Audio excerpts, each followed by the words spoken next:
नमस्कार मंडळी, मी निखिल काटे लोकसंवाद मराठीच्या राजकीय कट्ट्यावरती सर्व प्रेक्षकांचं स्वागत करतोय.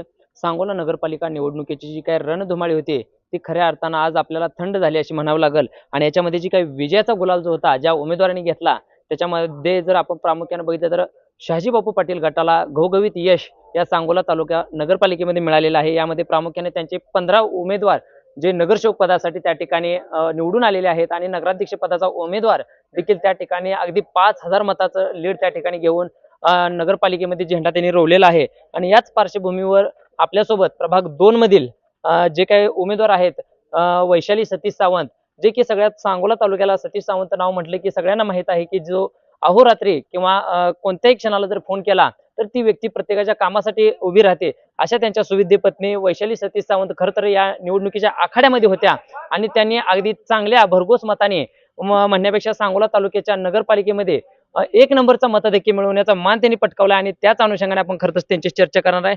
पहिल्यांदा तुमची पूर्ण ओळख करून द्या. नमस्कार, मी वैशाली सतीश सावंत. बर, आता तुम्ही प्रभाग 2 मधून निवडणूक लढवत होता. लोकांचे प्रश्न काय समोर आले तुमचे? प्रश्न अडचणी अडचणी काय जाणवले लोकांचे? रस्ते, स्वच्छता, लाईट, रस्ते. बर. मग आता ह्याच्यामध्ये मताधिक्य जे सगळ्यात जास्त मिळेल, काय भावना काय वाटते तुम्हाला? सगळ्यात जास्त मतं सांगोला तालुका नगरपालिका निवडणुकीमध्ये नगरसेवक पदासाठी तुम्हाला मिळाली, किती मिळालेली? 993. 993 मतांनी तुम्ही निवडून आला. हो. बर. आता याच्यामध्ये जर प्रामुख्याने बघितलं, जी प्रचार होती यंत्रणा आहे ती तुम्ही कशा पद्धतीने केला होता प्रचार? लोकांपर्यंत कसं पोहोचला किंवा काय सांगितलं लोकांना? घरोघरी जाऊन प्रचार मग आता केला. ह्या संदर्भात लोकांच्या अडचणी सोडवणार येणार काळात? हो. बर. तर 100%. 100%. हम्म. तर आपल्यासोबत हे उमेदवार होते आणि येणाऱ्या काळामध्ये निश्चितपणानं जे काही प्रश्न असतील ते आम्ही सोडवण्याचा प्रयत्न करू अशा पद्धतीचा आश्वासन विश्वास देखील या ठिकाणी व्यक्त केलेला आहे. धन्यवाद.